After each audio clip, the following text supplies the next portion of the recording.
hospital information. No, sir, I can't ring Mr. Boyd's room. No, they operated on him this morning. Yes, yes, they took it out. Well, Sally, if you're not busy tonight, how about you and me grabbing a quick sandwich and catching the early show at a movie? Excuse me. Blair, John. Oh, hello, Irene. Sure, I had a grand time last night. I was out with Mr. Gustakis in Pittsburgh. First to a classy cocktail bar, and then dinner at a hotel where the soup was $2 a plate.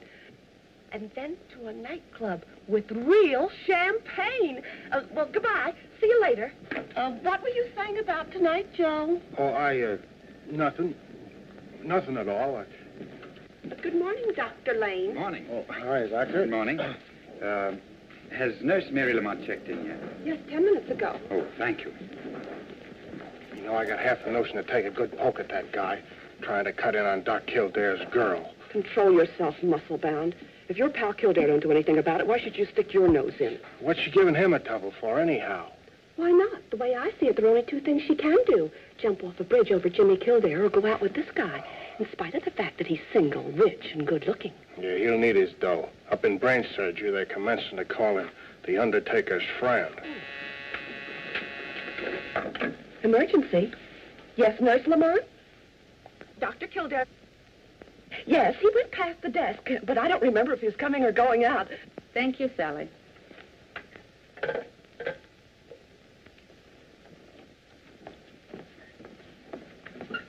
Is Dr. Kildare in? Dr. Kildare is in Dr. Gillespie's office.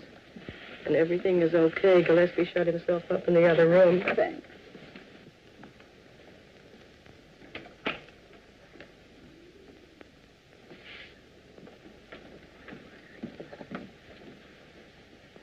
Mary, I get an hour off today. How about having lunch? Jimmy, that'll be wonderful. Kildare! Yes, Dr. Gillespie. But I have to make a phone call first. Kildare! Jimmy Kildare! Coming, Dr. Gillespie. Mary, you have another date for lunch, haven't you? If you already have a date, then you mustn't break it. Besides, I'm not sure Dr. Gillespie will let me off. But, Jimmy, you know... Dr. Kildare!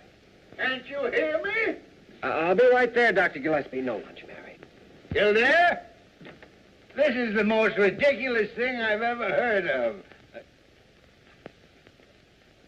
Jimmy, you've had a pretty busy morning. Why don't you... What did you want, sir?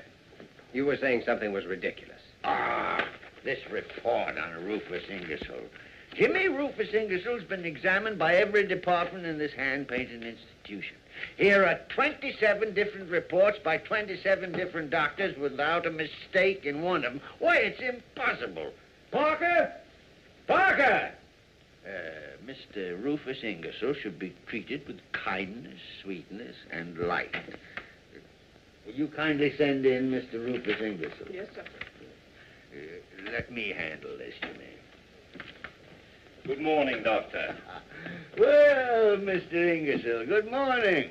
And how are you feeling today? Never felt better in my life. Oh, that's fine. That's fine. Because your system's in a state of collapse.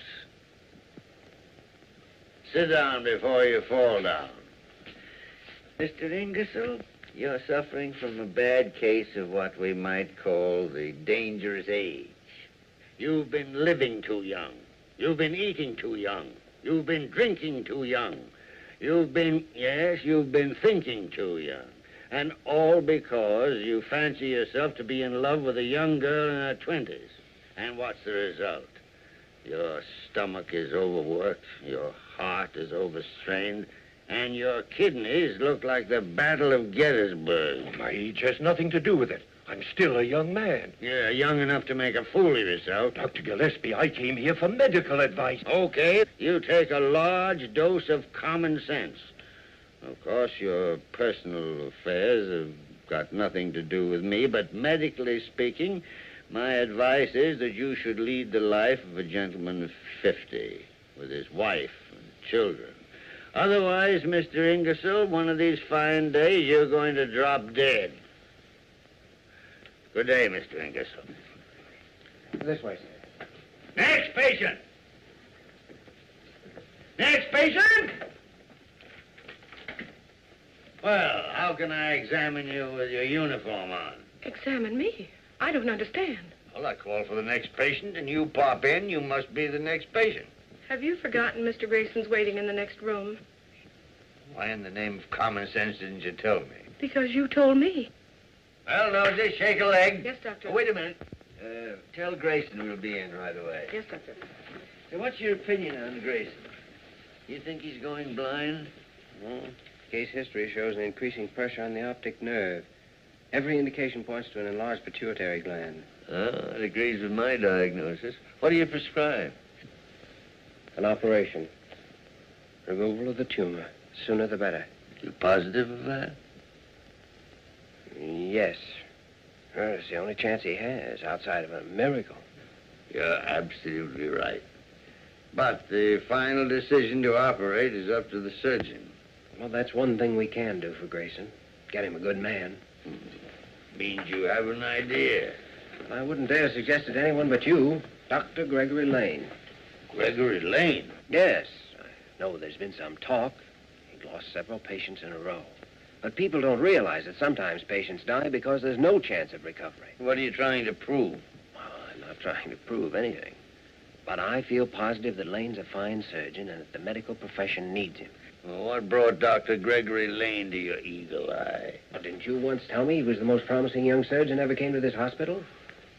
Oh, I did say he had a fine pair of hands, but his judgment's worried me lately. Well, there's one sure way to check on his judgment. How? Well, see what he says about Grayson. Aren't you always telling me that anyone who agrees with you is a darn good doctor? You're getting too smart for me. Go on, get in there. Good morning, Mr. Grayson. Well, Mr. Grayson, it's as bad as I thought, isn't it? Mr. Grayson, our advice is an operation. A very delicate operation. I understand. I insist on the operation. You see, I'm not afraid of anything except going blind. We're going to send you to one of our very best brain surgeons. Will you tell Dr. Lane I'll talk to him after he's examined, Mr. Grayson? I'm very grateful to you both. Never mind us, Mr. Grayson. We'd be pretty bad doctors if we didn't do everything humanly possible for you. I know that. But we both know that the final power of life and death is still in the hands of the great healer. Yes, Mr. Grayson, that doesn't change. Dr. Carew's on the phone, sir. Thank you. Well, good luck, Mr. Grayson. Thank you, Doctor.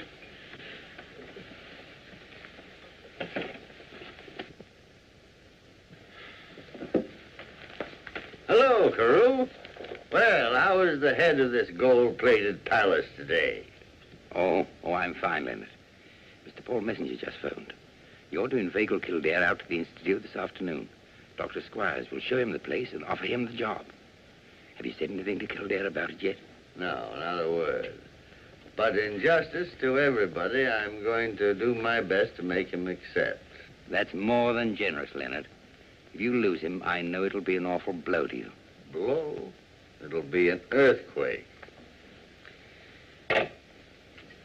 Well, since you're not going to take your hour off, am I right? And I want to talk to you anyway. Let's go and dig our graves a little deeper with our teeth. Miss Parker, lunch.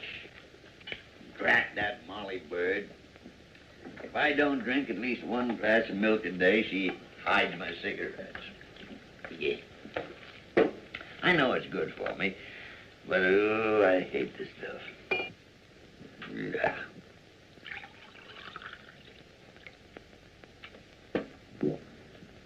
Yes. What made you hesitate about Grayson, Jimmy? For a moment, I wasn't sure. What made you decide? It was my best thought on the subject. That's the one most important thing for a doctor to know. To face situations with nothing to lean on but what he's learned. Yes, even in my short experience, there have been times when my blood ran cold. And yet you had to act like the Almighty, with life in one hand and death in the other. You had to do it, and you did. That's what I call being a born doctor. Couldn't have learned that from you, could I? Aren't you going to drink your milk? Oh, sure. But don't try and change the subject on me. Jimmy, you will make mistakes, but let them be your mistakes. Use your eyes, your heart, your brain, your instinct. Make up your mind, and then go ahead. Do you think I'll ever learn half what you know? Yeah, but you'll have to begin where I leave off. And do you think you're being fair to me? To yourself? To the medical profession? Well, what do you mean? You haven't seen Dr. Lockberg in 2 months. Why? Because I'm a good doctor, and I know what's the matter with me. Cancer isn't necessarily hopeless. Well, every time I intend to call Lockberg up, something important turns up. Nothing is that important.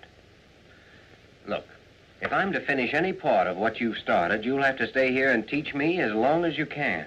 All right, Jimmy. I'll call him this afternoon to come over. I already told him to be here at 5 o'clock. Why, you Come on, drink your milk.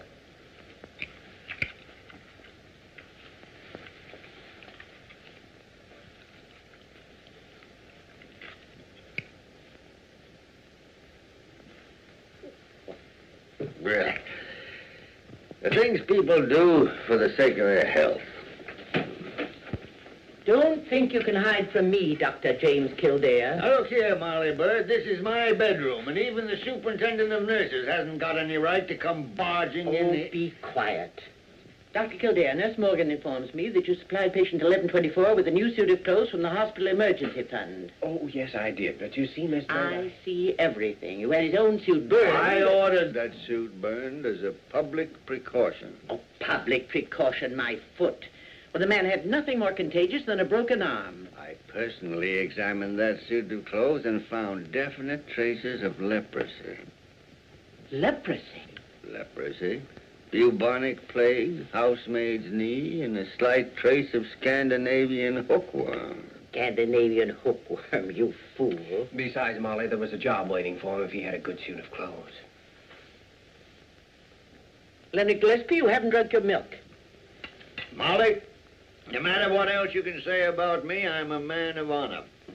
I said I'd drink 1 glass of milk, and 1 glass of milk I drank. Give me my cigarettes, please. Then how is the bottle still full? You'll drink this glass of milk or no cigarettes today.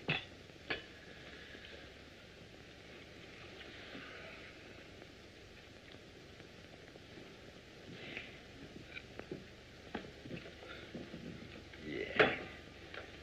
Now give me my cigarettes. Well, they're still in your pocket. I forgot to take them out this morning. What friends?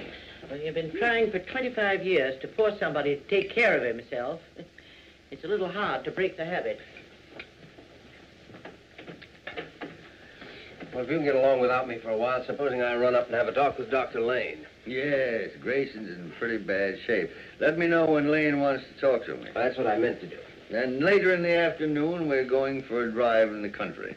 Well, now you're beginning to act sensibly, sir. It'll do you a world of good. Maybe. I've ordered a nice big car, so the 3 of us will be comfortable. 3 of us? Uh-huh. You and me and Nurse Mary Lamont. Yeah, well, why not Mary Lamont?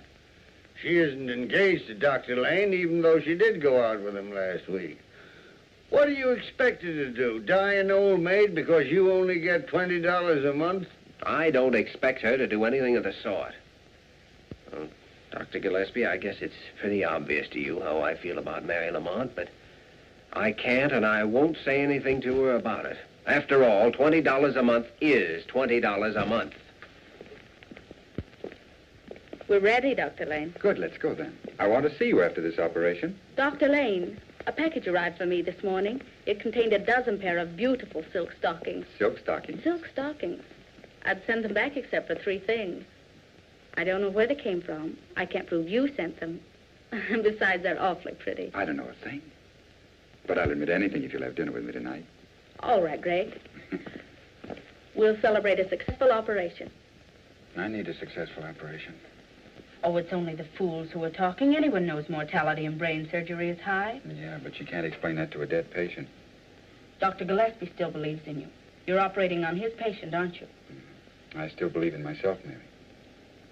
But this time I've got to... We've got an operation to do. Come on, Nurse Lamont. How are you feeling, Mr. Grayson? Sleepy. That's from your shot in the arm. I'm going to do my best to fix you up as good as new.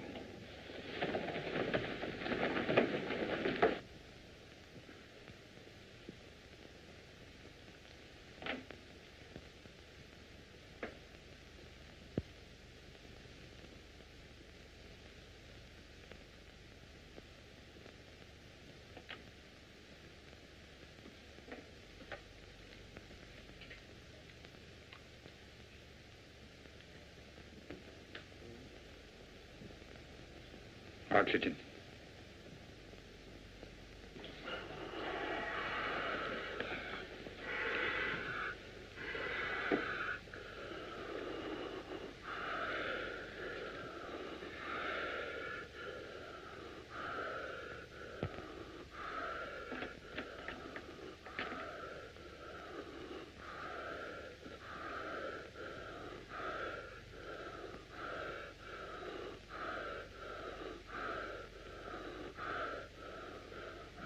Adrenaline.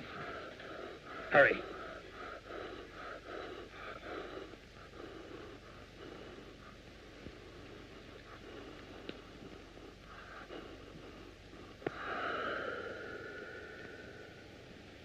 Never mind the adrenaline.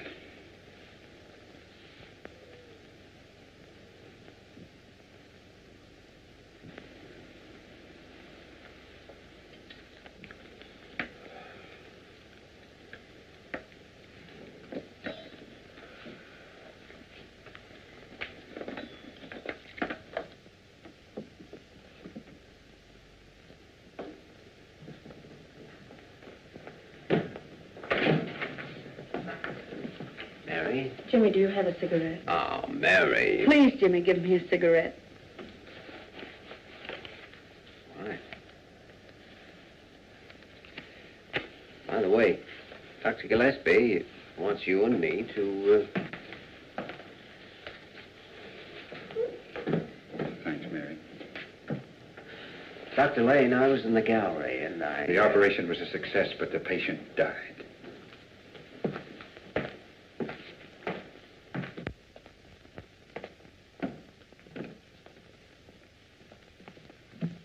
Mary.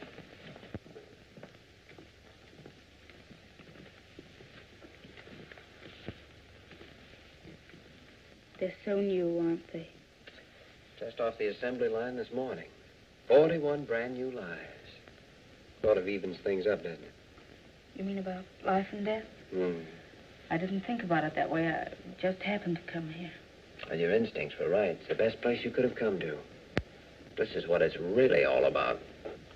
Jimmy, Dr. Lane did everything he could. No one could have done any more, could he? No one. See, Mary, I prescribed an operation. Lane agreed and performed it. We both knew how slim the chances were. But that's our job, and it's one of the hardest things we have to learn. I haven't learned it yet. Oh, neither have I. That's what people need. Pure, sweet air to fill your lungs with. And open up your pores to the sunshine. What's the matter with you, Mary? You look as if you hadn't opened a pore for months. I did surgery today under Dr. Lane. Now, Mary, that patient had 1 chance in 100 of living through the operation. 1 chance in 1,000,000 of living without it. You're absolutely right. I reported that fact to Carew, too. What did Dr. Carew say? Well, what could he say? Too many people dying. Dr. Gillespie, Greg needs help. Dr. Lane, I mean. You're right, Mary. Something ought to be done about it. Isn't anybody interested in where we're going? We're going to the Messenger Institute at the university. Who told you? It wasn't me, Dr. Gillespie. I suppose you told him why, too. No, sir. I didn't know that. Well, then I'll tell you. We're going to the Messenger Institute for Medical Research because I've got business there. And I'm taking you two along for the ride.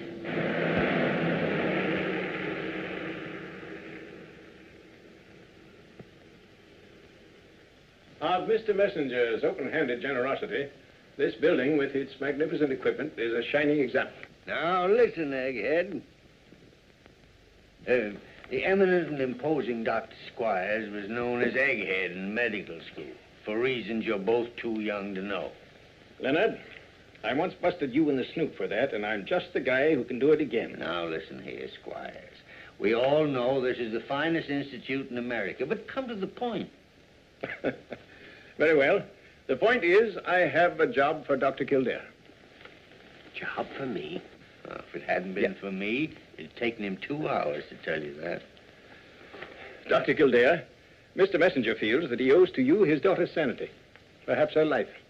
Yours was a remarkable instance of correct diagnosis and treatment. I congratulate you. Well, tell him the job pays $500 a month. $500 a month? And you'll have a free hand here to pursue whatever research you choose. And if you tend to your knitting, when you're an old married man, you'll inherit Egghead's job, $20,000 a year. And that ain't hay. Well, why don't you say something? Don't stand there like a bump on a log. Well, it's the sort of thing you dream about. Dr. Gillespie, you knew all about this? That means you want me to take it? Do I want him to take it? You hear that, Egghead? These youngsters are hard to please. You show them the house that goes with the job. House? Oh, yes. Shall we go see it? I've ordered some tea. Tea. When I first knew him, he thought clean shirts were effeminate. Now he drinks tea.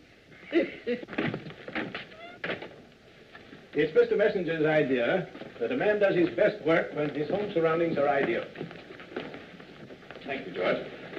You think you could be happy here, Dr. Kildare? Happy? Well, he'd be crazy if he couldn't. Well, you show around, Jimmy. It's your party, you know. I feel a little tired. I think I'll stay here and have a spot of tea with Dr. Squires. Maybe a crumpet or two. Well, Egghead, how am I doing?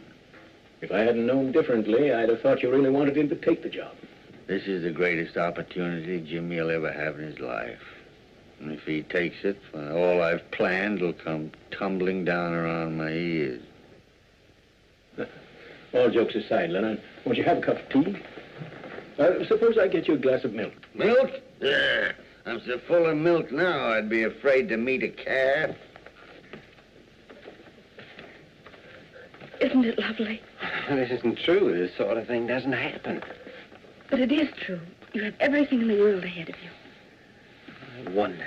Dr. Gillespie wants you to take it, doesn't he? Does he? He even bragged about the salary, you remember that. Oh, right now, I'm not thinking about the money. But you must think about it. It's your future, your whole life. Who was it wanted you to see this house? It was Dr. Gillespie, wasn't it? Yes, Mary. He even talked about the future. That's what he said.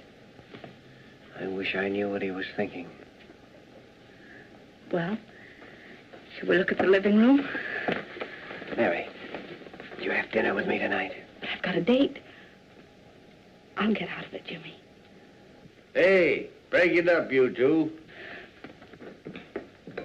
Dr. Kildare, I think, can be ready for you to move in, say, next Monday.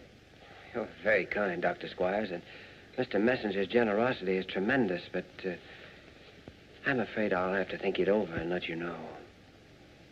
Of course, Dr. Kildare. Think it over. Will you have a cup of tea?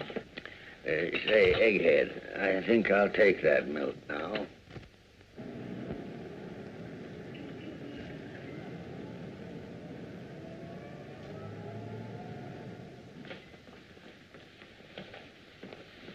Good evening, Dr. Kildare. You're a sight for sore eyes, and why shouldn't you be? Short beer, Mike. Yes, sirree. Sure, and what more pleasant sight could there be than a fine young son of the old new suit and his own teeth stepping up to buy himself a good drink? How are you, Joe? Good evening, Doc. It'll be $30 any way you figure it. A joint that gets $2 for soup has got to get more than a nickel for a cup of coffee. Say, I got it. When we get to the Golden Slipper, I just won't eat anything. That'll give me $1.60 margin. Golden Slipper? Well, even if you don't eat, the cover charge there is $5 a head. Huh? $5 a head? Even for not eating? boys. There must be some way out of this. Joe, my boy, maybe I can help you. There's a drink I can mix that'll solve all your troubles. If you can only coax the lady in to sample it. Wait a minute, Mike. Now, Dr. Kildare, I'm referring to a humble little concoction known as the Kiss of Kilkenny. It don't make you drunk, and it don't make you dizzy. It leaves you with one consuming thought in your mind, to sit quiet in your chair and listen to the angels sing. Will it keep a lady sitting here all evening? My friend back in County Donegal, I personally concocted one for a giddy young thing who wanted to be took to a dance. How long did it keep her quiet, Mike? Well, sir, that was 13 years ago come Shrove Tuesday. And according to a letter I received last week, she's still sitting there. Say, I know this gal of mine. You fix up 2 drinks for her, and I'll be back here in a jiffy with her. What do you advise for dinner, Mike? Well, I can fix you a steak as fresh as a new policeman. 2 steaks, medium rare. Coming up. 2 steaks, medium rare for Dr. Kildare. Give him the 2 we're saving for the boss. Hello, Mary. Am I late, Jimmy? Now, sit down. I've already ordered the steaks. Are you hungry? Starved. Good. Mary, did I ever tell you what my mother said to me when I left for New York? Several things. Which one? Well, she said you'll never get anywhere trying to be anybody but Jimmy Kildare. Jimmy Kildare's all right with me. Over the past hour, I've been trying to be someone else. Why, Jimmy? Because if I were someone else, maybe I'd have brains enough to say this in a different way. Say it your own way. I'm not going to take the job at the Messenger Institute.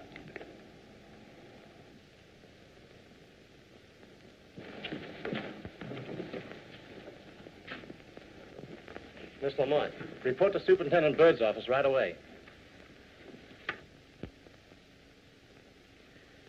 Tony, if we had a patient in this hospital as weak as your copy, we'd give him a blood transfusion and send for his relatives.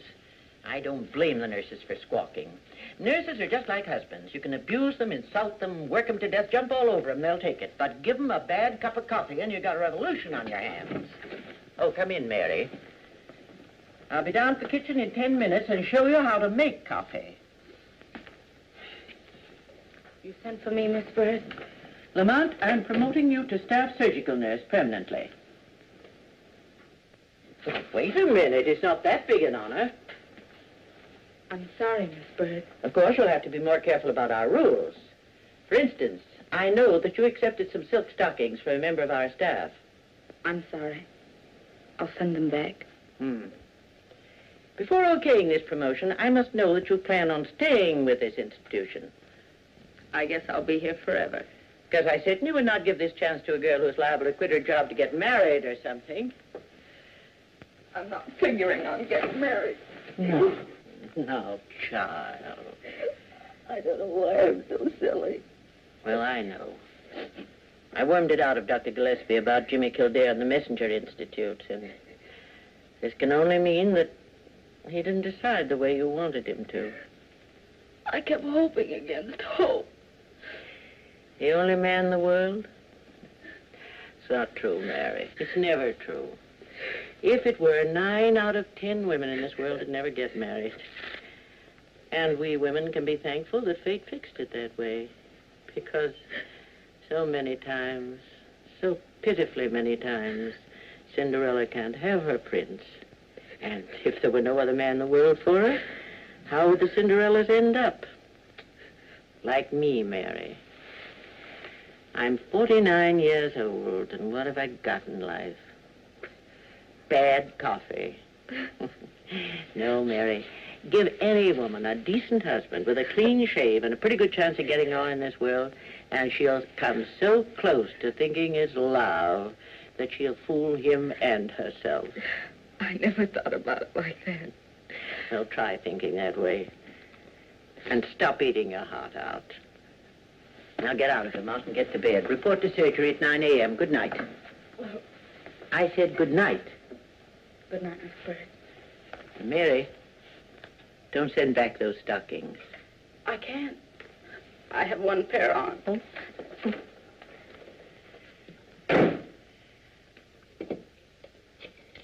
Hello? Superintendent Bird speaking. Beginning tomorrow morning, Nurse Mary Lamont starts as staff surgical nurse. Salary increase accordingly. She's to be assigned to Dr. Gregory Lane.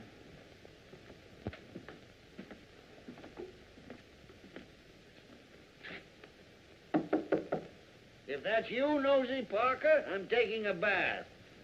If it's you, Molly Bird, I'm not smoking a cigarette. Anyone else can go shoot themselves. It's me.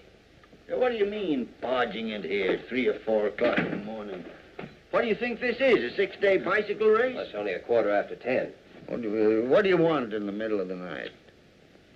I'm not going to take the messenger job. Why, you unmitigated young upstart. Do you realize, Jimmy, you'll never have another opportunity like that as long as you live? I'm staying here because I'm selfish. Ever since I was a kid, I've known I wanted to be some kind of a doctor, but I didn't know what or where. Now I do know. I want to be a diagnostician, and you're the only one that can teach me. Jimmy, I'm the happiest guy in the city. As a matter of fact, I've been sitting right here since 6 o'clock waiting for you to come in to tell me your decision. I'm sorry, I've been a little busy. None too pleasantly, maybe, huh? Well, you know. Oh, got a note from Carew's office. Seems I'm behind in my surgery, and they want me to catch up right away. Do you mind if I borrow the... No, take anything you want, Jimmy. Yes, he's been raising Cain with me about that, too. Yes, I'm to start tomorrow morning, assisting Dr. Lane. Well, perhaps I could arrange to have you transferred to someone else. No, thanks. Say, what's the matter with this fellow Lane, anyway? I've heard he inherited a lot of money, and yet he wants to stick around this skating rink. No, that's not true. He's had money all his life, but he happens to want to be a surgeon. He also happens to be interested in Mary Lamont, or I'll fire 3 or 4 of my pet stooges. Isn't that Mary Lamont's business? You have no regrets about that, Jimmy? Dr. Gillespie, if I've told you once, I've told you 5 times that Mary Lamont... All right. Don't bite my head off. Furthermore, Dr. Gillespie, it's past your bedtime. All right, Papa. I'll go to bed like a good boy, and I'll be kind to dumb animals, and I'll wash behind the ears. So who do you think you are, Molly Bird in long pants? Blair General Hospital emergency. Just a minute. Hello, Irene. As I was saying, last night, Joe Wayman and me start. Me in that new blue chiffon, and Joe, mind you, he's actually in a tuxedo. When all of a sudden I find I'm paralyzed from the waist down. No, I didn't touch a drop. Just one little glass of Irish lemonade in Mike Ryan's place. But was Joe Wayman nice? He never said one word about me spoiling his evening. Traffic accident, emergency. Emergency, one coming up. Funny thing, no identification. Nothing but a key and a $5 bill. Did you go through all his pockets? What pockets? All he had on was an overcoat over some pajamas and a pair of pants. You know, Sally, I got it all figured out what was the matter with you last night. It was something you drank the night before with that guy from Pittsburgh. I'll bet it was. But, gee, Joe, you were so sweet. Carrying me home and singing like an angel all the way.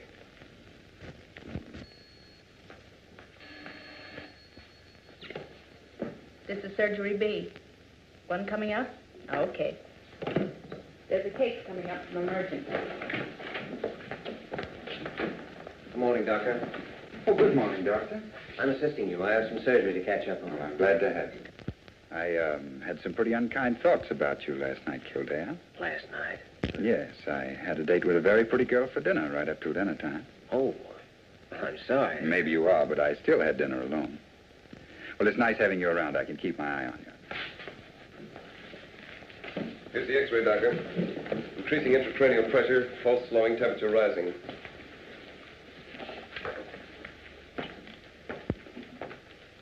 We'll have to operate to save his life. I'll get him set. What day is this? What day is this? Wednesday. Wednesday. Good. Thought for a moment I missed it. Missed what? Friday noon. I've got to... Now, look, you have a head injury. A skull fracture, and I'm afraid we'll have to operate. Operate? What's this for? It's to help you rest, to quiet your nerves. How bad is my head? Why don't you just put yourself in our hands? We'll do everything that possibly can be done. You mean I might die? With an immediate operation, you have a very good chance of pulling through. I won't be operated on. I've got to get out and be... Oh, if you get up now, you may not live to reach the street. At 5 years of dying, I won't be operated on. Oh, you want to live, don't you? I'll live. I couldn't die now. I've got to live till Friday. What about Friday? Who are you? What's your name? Perhaps we can help. How could you tell?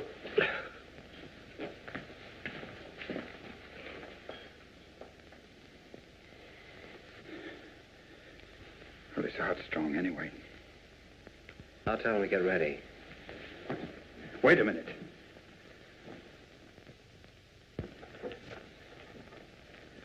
Maybe we'd better put him under observation for a couple of days. What? Why? He needs an immediate operation, and you know it. No, I don't. I'm not sure. How can I be sure when Grayson and the others... I don't know what to do, Kildare. Do what your own judgment told you to do in the first place. Operate. But my judgment's been wrong. Not in Dr. Gillespie's opinion. Dr. Gillespie? Yes, he thinks you're a fine surgeon. Says you have the best hands in the hospital. He said something else, too. He said there are times when we have to act with life in one hand and death in the other. And that the true test of a doctor is his faith in his own judgment, even though he knows someone's going to die if he's wrong. We'll operate immediately.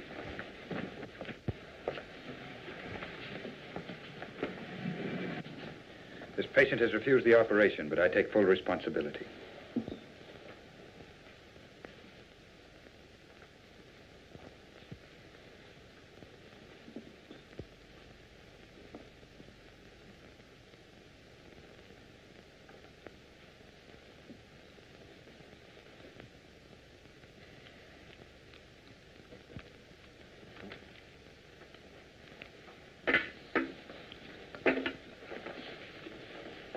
That's it.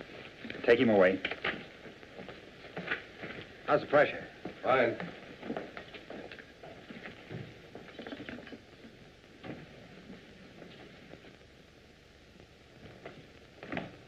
I don't think I could have done that without those words you said. Oh, you did a fine job, Doctor. Thanks. As far as I'm concerned, everything's going to be all right, I think, from now on. I'm sure it is. It was a long session. Well, it's time for lunch. I'm on office call this afternoon. 9 o'clock tomorrow morning, please, Doctor. Yes, Doctor.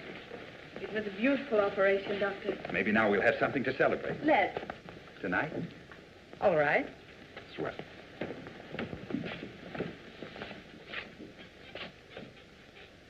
Dr. Kildare.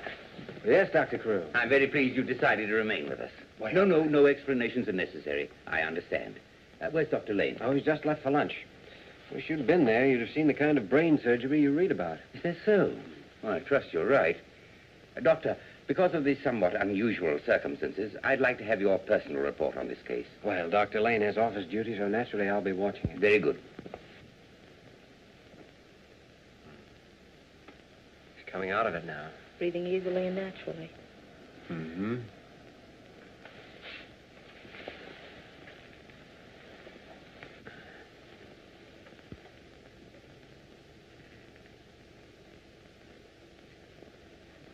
What day is it? What day of the week? It's Thursday. Thursday. Not Friday. No, it's Thursday. You've put me in the wrong day. The wrong day of the week. Easy there. It's the wrong day. Friday's the day I want. Well, tomorrow will be Friday. You can't trick me. It'll always be Thursday. You've locked me up in the wrong day of the week. Careful now. Got to break through. Got to break through to Friday. Get me a hypo of morphine and a restraining sheet quickly. Isn't the time to break through yet. I'll tell you when the right time comes. You'll tell me? Yes, I promise. We'll start planning right now. If you lie still and help save your strength. Who are they? Oh, they're going to help us plan. And I'd better give you this. You'll need all the strength you can get. Close your eyes.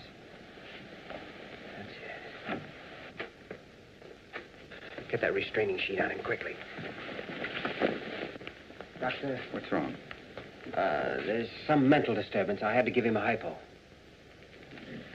Couldn't it be the effect of the anesthetic? I'm afraid there's no doubt. His mind's gone. But if you hadn't operated, he'd be dead now. His brain's dead. What good if the rest of him's alive? You were there, Kildare. You saw everything. I didn't make a single mistake, did I? Not one. Well, and how's the patient?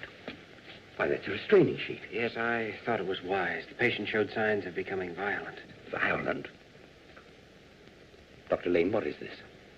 Do you mean to say that your patient has lost his mind? Apparently. Apparently. Dr. Lane wasn't here when the patient recovered consciousness. But you had the patient restrained because, in your opinion, he's now deranged. Yes. I see.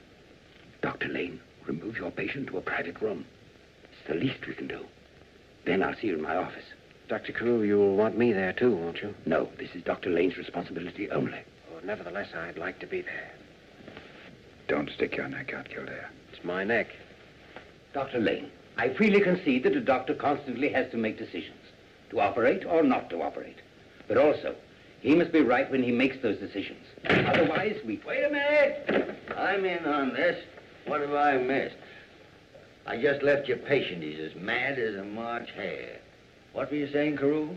Dr. Lane has made one too many mistakes. Dr. Gillespie, I was just saying that in this last case, I urged Dr. Lane to operate. I hesitated a moment, but the decision to operate was my own. Well, then why's Kildare on the carpet? He isn't.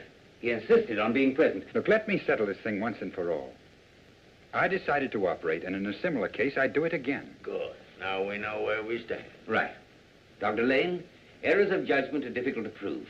But in this case, you also performed the operation without the patient's permission, violating his legal right. His legal right to die? If you please, Dr. Kildare. You, Dr. Lane, have placed this institution in a very serious position. You're suspended from duty pending a hearing before the hospital board tomorrow, Friday at noon. I'm sorry. You may go. Dr. Carew, I'd like your permission to testify at that board meeting. I can't permit that. And how would you possibly help Dr. Lane? Well, I don't know. He don't know. He wants to prove the operation didn't make the patient insane, but he don't know how to do it. Come on, Jimmy. Now, wait a minute. Suppose the man was insane before the operation. Suppose, for instance, he was suffering from schizophrenia. Oh, poppycock. I don't think the hospital board would be interested in your appearance. Your request is denied. But after he came out of the anesthetic, he spoke incoherently of Friday. And before the operation, he made it very plain that Friday was more important to him than living. Now he's a psychiatrist. If you concern yourself further in this case, neither of us can save you from the unpleasant medical and criminal consequences. Kildare, you seem to forget one thing. Dr. Lane went ahead after the patient had refused the operation. But if the man was insane, he had no legal right to refuse the operation, which left the decision up to the doctor. Now, he's a lawyer. I consider the matter settled, Dr. Kildare. Which is the way a high-class gentleman says, get out of my office and mind your own business. Come on, Jim. Can you get along without me for the rest of the day? Oh, I guess so. It might be a good idea. Go on out and take in a show. Forget all about this little difficulty. No, I don't think it's so little. Maybe I haven't been here long enough to get the hospital viewpoint, but if Lane's kicked out, it'll look as though he murdered those patients. And we know he didn't. You going back to your office? No, I'm not. Get your hands off my chair. Oh, I'm sorry. I'll see you tomorrow. Where are you going? I don't know. Maybe I'm going to make a fool of myself. I don't doubt that, but how? I'm going to find out who this mysterious man is, so that I can prove he was mentally deranged before Lane operated. Now he's a detective. Listen, Sherlock Holmes, there are 7 million people in this town. How do you expect to track down the identity of one unknown lunatic? If you get yourself tangled up in this Lane affair, you might as well hunt yourself a new job, because I need an assistant that works for me. Now play that on your harmonica. Walter, you're a great man, a magnificent man to head this hospital. But you don't know any more about handling Jimmy Kildare than I do. I'm upset myself. I hate to have to do this to a nice young fellow like Lane. In the old days, they used to draw and quarter them, nail up their heads on London Bridge. Today, we're not that merciful. When they kick over the traces, we have to throw them out and let them die of broken hearts. Listen, Mr. Gustafson, you may be a big man in Pittsburgh, but you're no gentleman, you gorilla. You take a girl out and fill her full of fancy soup and poison champagne, and the next night I can't move a muscle. Oh, I'm all right today. No thanks to you. But from now on, I'm sticking to hamburger and lemonade with a square-shooting guy that wouldn't even think of playing a dirty trick on a working girl.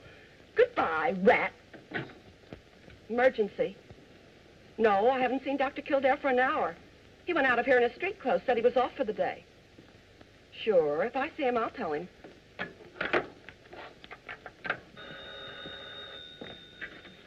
Sullivan's Cafe.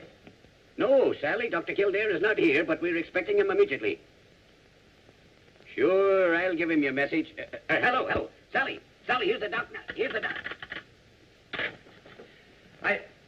Joe Wayman or Foghorn come back yet? No, my friend. It was no easy task you gave them. Finding out about this mysterious crazy man is like looking for a needle in a haystack. Oh, don't I know it. His clothes are just stock garments sold by the thousands. The locksmith you left the key with says it's from any one of 1,000,000 doors in New York. That is, if it's not from Chicago or Boston. That's what I was afraid of. Mother. Mother. Goodness sake, what are you doing here? Something wrong? Where's Father? I'm fine. Nothing's wrong. Your father has to bring a patient to see Dr. Gillespie. Well, Mrs. Kildare, you're looking young enough to be your own daughter. Only then you'd be your own mother. And you don't look old enough for that. I bet you tell that to all the girls. I do, and I tell them all to make themselves at home. Thanks, Mike. My. Things must be pretty slack with you big city doctors. I don't know. Tell me, are you well and happy? Why shouldn't I be both? Well, if you'd simply said yes, I'd have known you were, but what's the trouble? Well, Mother, I think you are a mind reader. Yes, I am at kind of a crossroads. Nobody ever accomplished anything without passing crossroads. The only question is, which road do you take? It's not as simple as all that. Doing right is always simple. It's only the wrong thing that takes working out. Oh, excuse me, Doc. Oh, hello, boys. Did you, Oh, Mother, allow me to present Mr. Joe Wayman and Mr. Foghorn Murphy. Foghorn? What's your real name? Harold. I prefer Foghorn. So do I. How do you do, Joe? Awfully glad to see you. I've heard a lot about you and your monkey ranch. Oh, those stories are exaggerated, Mrs. Kildare. I never even owned a monkey ranch. Well, sit down, fellas. Tell me, did you find out anything? The boy's been getting some information for me. Oh, about those crossroads? Me and my pals made a house-to-house canvass of the neighborhood where your screwball was run over. We found one house where a guy had disappeared. Oh, go on. This mug disappeared in 1911 with a blonde and the Sunday school collection. Here. I was a blonde myself at 16, and no peroxide either. And the prettiest one in town, I'll bet. The prettiest one in the state, Harold. J. Harold. J. Harold? Oh, excuse me. I won't say another word. I dug up that truck driver that clipped your guy. At first he wouldn't talk, then he changed his mind, but he don't know who the guy is or anything about him. Who put that thing in my pocket? Why am I always someplace else when there's a good fight? Let me know next time you're in town. I'll sock someone for you. Thank you. Well, Doc, I'm sorry we weren't much help. It was kind of tough without knowing the guy's name or anything. That's all right, fellas. Thanks a lot anyway. Goodbye, Mrs. Kildare. It was swell meeting you. Oh. And if you ever need a taxi, well, just call and... Oh, nix on that, Foghorn. I'll take Mrs. Kildare in the ambulance if she has to go anywheres. Thank you, gentlemen. I'll accept both invitations, providing you let me drive. That's a date. Well, now you're stuck, aren't you, son? Yes, Mother. I'm afraid now I am in trouble. There's one way out, but it's awfully dangerous. Excuse me. I'm awfully sorry the boys couldn't help. But always remember one thing, Dr. Kildare. Trouble is nothing new for the likes of you and me. The Irish ain't been out of trouble for 1,100 years. Thanks, Mike. You said something about dangerous, Jimmy. Dangerous to do what? Well, to cure an insane man before Friday. So they're curing insane people now, are they? It's an almost fantastic thing called the insulin shock cure. It's a gamble. Only two things to think about in a gamble. What have you got to win? What have you got to lose? Lose? Everything. My job, another doctor's career, maybe the patient's life. But think of what you've got to win, too. Oh, I'm not thinking about you and the other doctor, but the poor man. You can give him a new life and everything God meant people to enjoy. You're slow to decide, son, because you think you're all alone in this. But you're not. There's a man over in that hospital that's as fine a doctor as ever helped the ailing. Oh, I know, but I can't ask Dr. Gillespie to help me. Who's talking about Dr. Gillespie? I mean your own father. Oh, of course. Well, now the only thing to figure out is how to get a hold of him without Dr. Gillespie suspecting. Get to work, son. I will. I'll be seeing you, pal. Mm-hmm. Oh, it's funny, Mother. Whenever I know that I'm right with you, I can generally manage to work out everything else.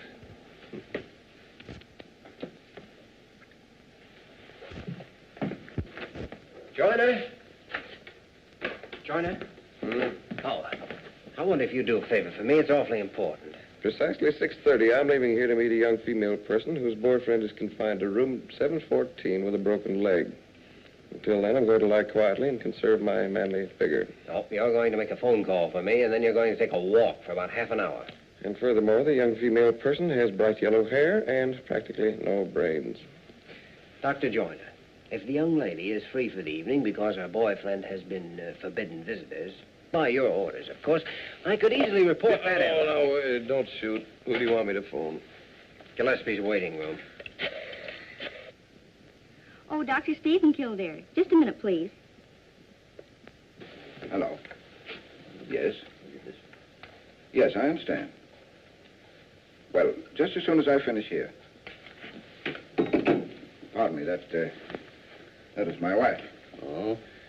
You see, the rash hangs on in spite of everything that I've done, although it's confined to our hands. Well, it's obviously a skin allergy. Allergy? Yeah. Why, that might take months to identify. Tell me, Mrs. Gray, what do you do with yourself? How do you spend your time? I don't do anything, as long as I get my check from my son, keep the frost off my petunias, and play a little mahjong in the evening. Mahjong? Mahjong? See, I've heard of trouble with mahjong sets. The lacquer contains sap from a Japanese tree of the Shumac family. That could account for the skin disease. I could believe anything about that mahjong set. My daughter-in-law sent it to me. Julia, you didn't take it with you to the Yellowstone last summer, did you? I did not. You can't play mahjong on horseback. You see, when she came back, her hands were all cleared up. Well, there you are, Dr. Stephen. You got it. Suppose we keep Mrs. Gray here for a couple of days and fix up this rash, and then when you go home, take up solitaire.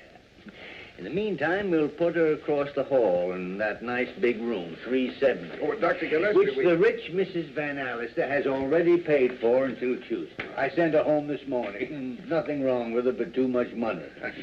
Goodbye, Dr. Gillespie, and thank you.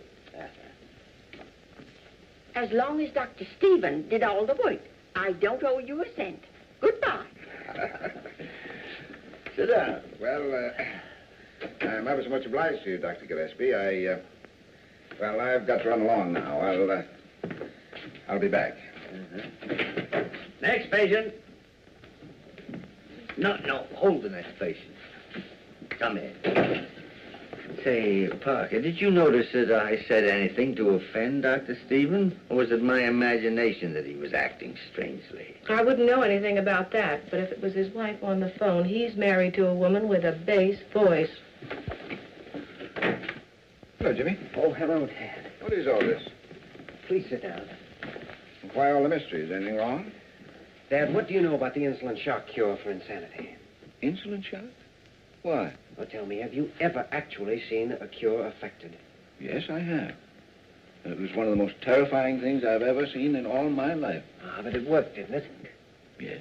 Yes, it worked because it was performed under the most ideal circumstances, with cases that had every chance of surviving.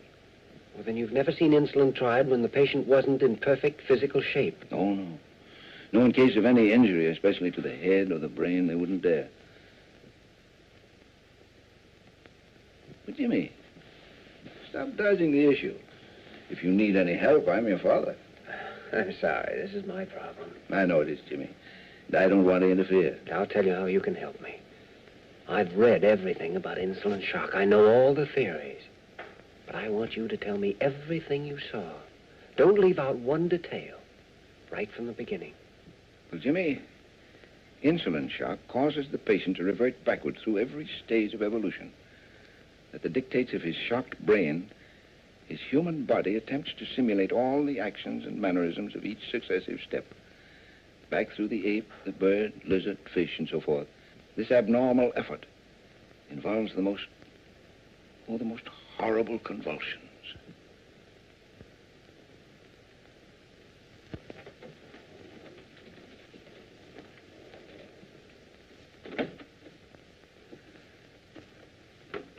Nice work, Mary. It was easy enough to switch places with Ayres. She was dying to get the night off. Look, Jimmy, I haven't said a word about this to anyone. You know I wouldn't. But are you sure you want to do this? Oh, we've been all through that before. No, we haven't. Are you doing this because of Gregory Lane? None of this is Lane's fault. Nothing more than that? Mary, there's a man in there. And if his particular problem isn't solved by tomorrow, he stands a good chance of being a miserable object the rest of his life. Tomorrow's Friday, and I have to find out what that means to him before it's too late. Here we go.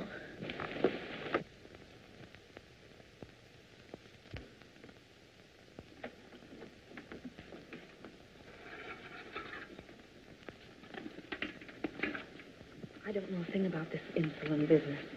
Well, I know that a terrific shock will sometimes drive a person crazy. An overdose of insulin apparently works just the reverse.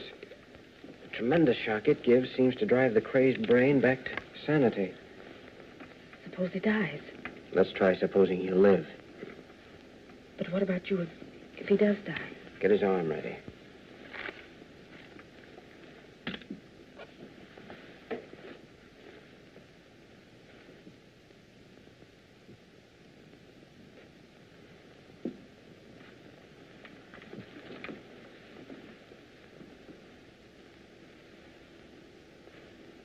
How long does it take? 5 hours. 5 hours?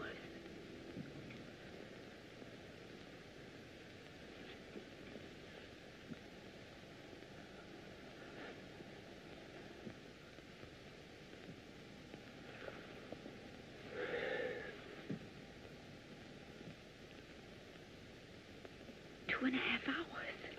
Ought to be at least 2 hours more before the effects are penetrated into the deepest part of the brain. How will we be able to tell? If I'm right, his actions ought to tell us. See, the theory is that buried deep in the human brain is the primitive brain of our earliest ancestors. Now, the action of the insulin on that basic part must be what restores the patient's sanity. Because what actually happens, no one knows.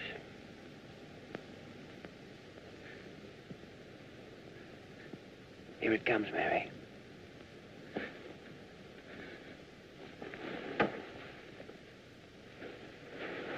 It's working.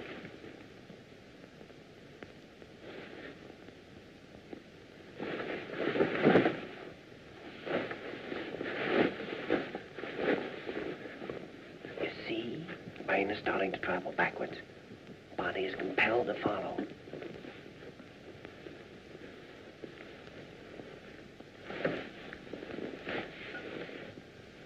The hands are beginning the first primitive movements. It's as an ape might cling to a tree.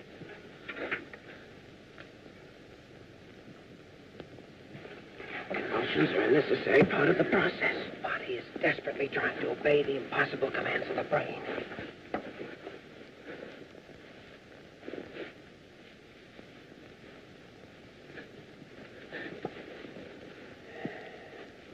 You see, all the thousands of years of human evolution, progress of frantically fighting, the muscles must obey.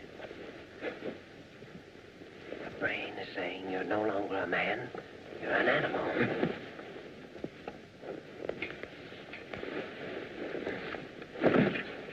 Pupils are dilated. Pulse is increasing.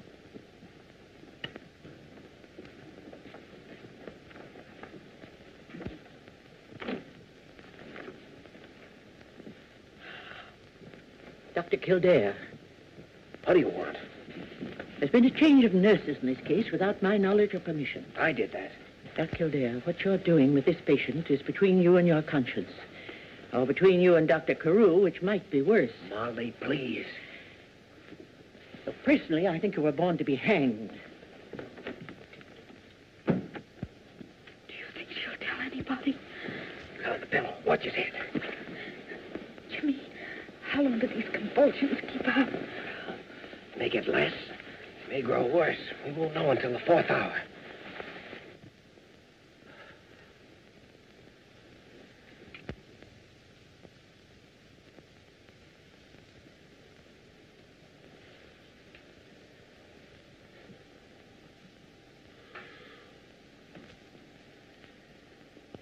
How long has it been since he's moved? Over an hour. It's time. Glucose and tube ready? Glucose. Yes. Temperature. This can't be right. 86. Nobody can live at that temperature. 86. Seems impossible, but it's true. These cases can survive temperatures that otherwise would mean certain death. Reaction to light. Lid and corneal reflexes sluggish. Ready with the glucose. Give me the tube quickly. His brain is completely released. If we let him stay too long, we'll never get him out of it.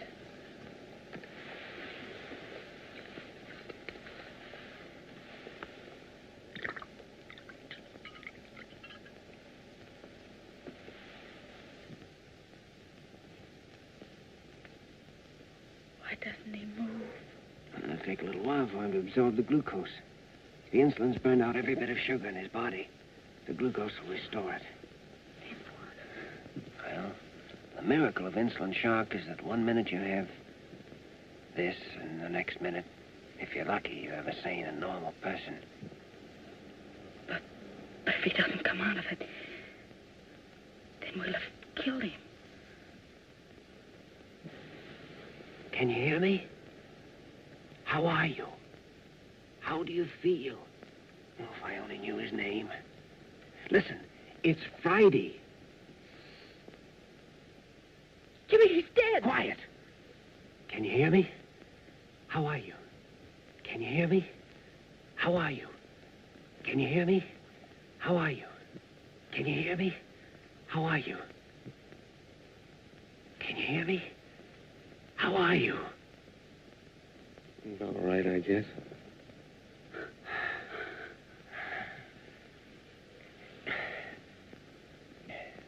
Milk and jelly sandwiches right away, please.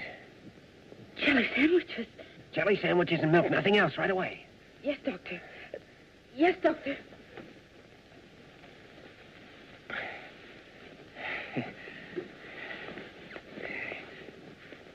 Hey, feel more like yourself now?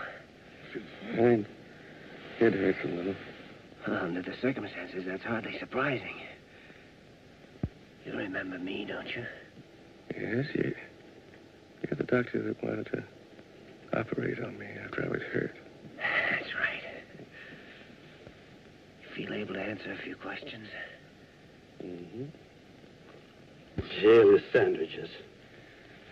Jelly sandwiches. Do you want the jelly inside the sandwiches, or do you want it on the outside? Oh, that's ridiculous. Not in this crazy place.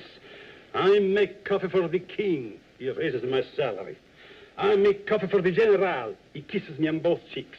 I make coffee for Molly Bird. She sends it for my relatives. Take them away. He's fine now, Mary. Just give him that food and don't let anyone talk to him until I get back.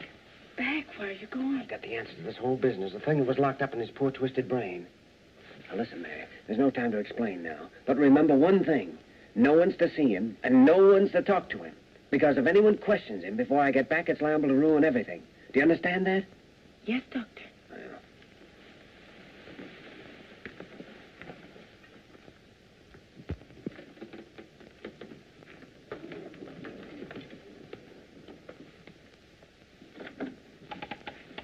Good evening, Alice.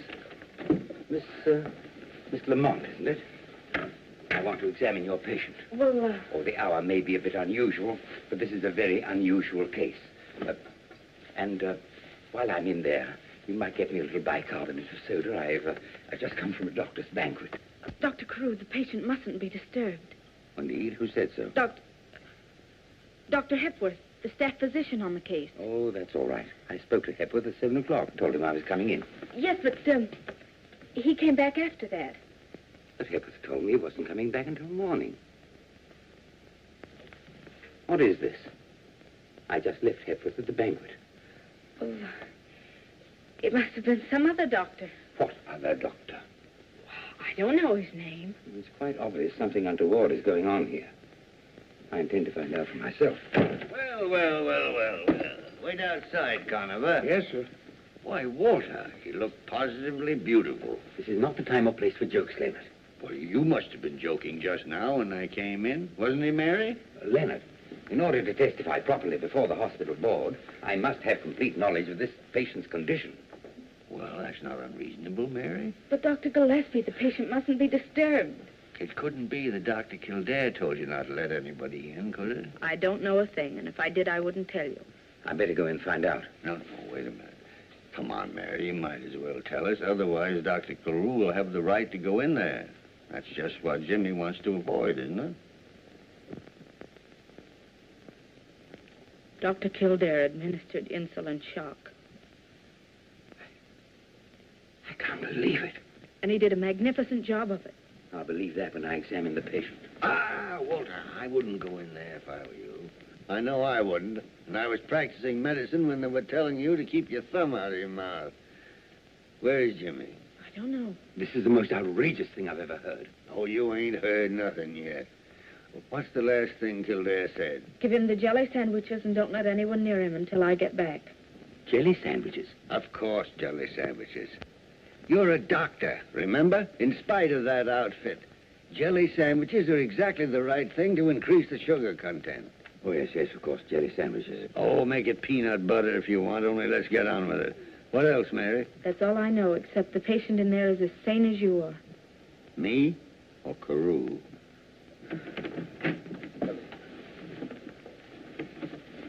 Dr. Kildare. Dr. Kildare, you're suspended from further duty until... Just one moment. Nurse, has anyone been in that room? Not a living soul, Doctor. And you're not going in till I know all about this? No, I know, but Mrs. Adams is. She has a legal right to see her husband. Will you come in now, please? Everything's going to be all right, if you'll just remember.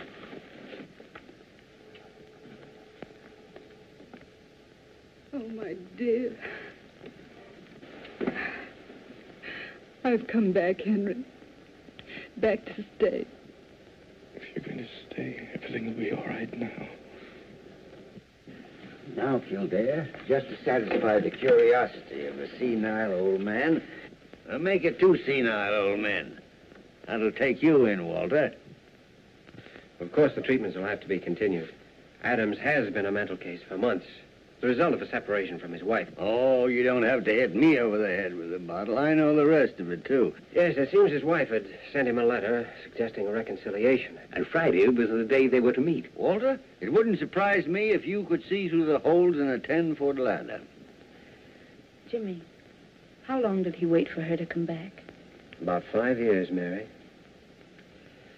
Well, at least I think it's been established that Dr. Lane's operation did not cause schizophrenia. Or do I have to hit you over the head with a bottle? What can I say? I've been wrong. Sometimes I wish that anybody but me was running this hospital. Walter, in the boss's job, even when you're right, you're wrong. Thanks, Leonard.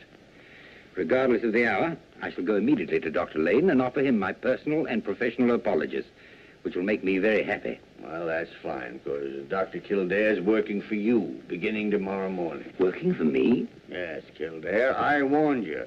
You're no longer my assistant. You're fired. Well, come on, Walter. This has been a nice little case. But there are a million people in New York that need doctors. Perhaps if we get a little sleep, we can help them. Yes, but, Leonard, half the time I don't know whose side you're on. Well, 3/4 of the time I don't know myself. Jimmy, did you hear what he said? It just doesn't make sense. Let's not talk about it now. But all your plans, all you'd hoped to do. Say, I have half a notion to go up and give that rambunctious old fossil a piece of my mind. Keep your shirt on, Mary. Oh, you men make me tired.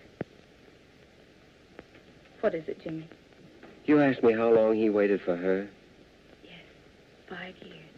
Well, Mary, the reason I've never said anything to you about anything is because I didn't think it fair to even ask you if you'd be willing to wait as long as we'd have to wait. Perhaps I'm going too fast. There's a good-looking guy in this hospital named Gregory Lane who's in fine favor with the powers that be and has a lot of money. Well, maybe we can find a nice girl to introduce him to. Oh, and I presume we're engaged to be married. Jimmy, I saw the look on Mrs. Adams' face, and 5 years are going to be just nothing. Well, then will you wait just 5 minutes? I'll be right back. Well, now where are you going? I'm going to give that rambunctious old fossil a piece of my mind. Hold everything.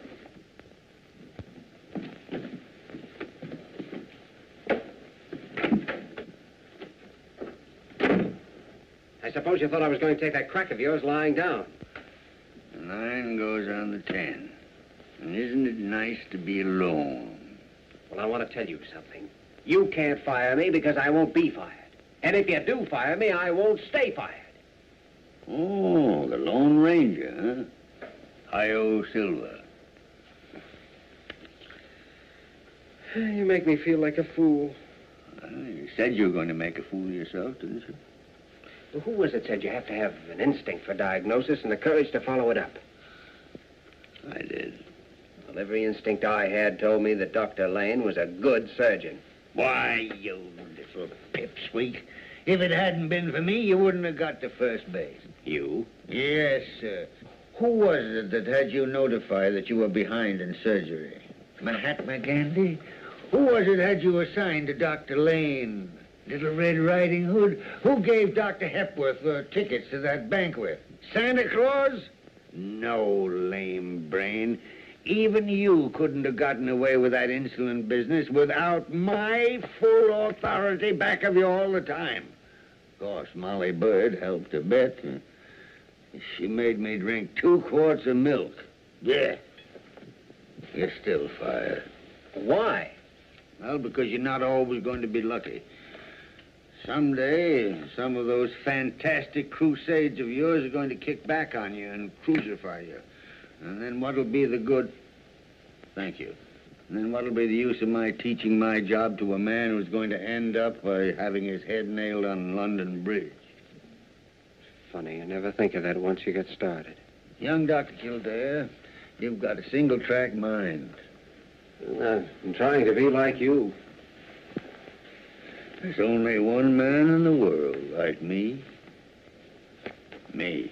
Well, I wish you'd act more like it sometimes. Boy, I haven't made a mistake since 1926, except you. Now, what about Dr. Lockberg? Well, what about Dr. Lockberg? I saw him last night, 5 o'clock. You made the appointment. Mm-hmm. And instead of letting him examine you, you spent the entire time teaching him to play double solitaire and smoking cigarettes.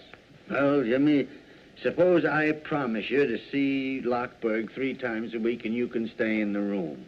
Eh? That is, provided you'll promise not to make a fool of yourself more than 3 times a year. Why do you think I came up here? What do you think I've been waiting up here, all dressed up in tight pants? Jimmy, for the love of Pete, give me a cigarette, will you? Well...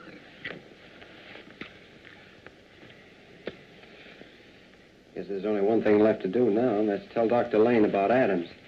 I'll go do that now. Oh, no. That'll keep until tomorrow. Oh, no, it won't either. Lane's waiting in his room. I telephoned him when I left for Mrs. Adams. Well, I'll go along with you. Well, I think you better know. Oh, yes. Conover? Where is that sleepy rascal? Well, I'll give you a hand. Unless you'd rather not. No. Go ahead, Jimmy. You push. As long as I know you're back there, I know you're not in any mischief.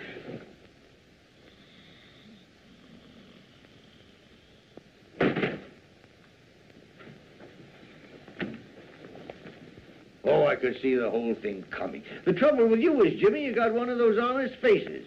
A man can look at you and almost tell exactly what you're thinking. Well, I'm different. Poker-faced Gillespie, they call me. Know everything and show nothing. That's me. It's like a sixth sense. I can tell exactly what's going on all the time, behind my back or through a stone wall. For instance, at this moment, Jimmy, you're wishing you could shake me and join that Lamont girl. Isn't that what you're thinking?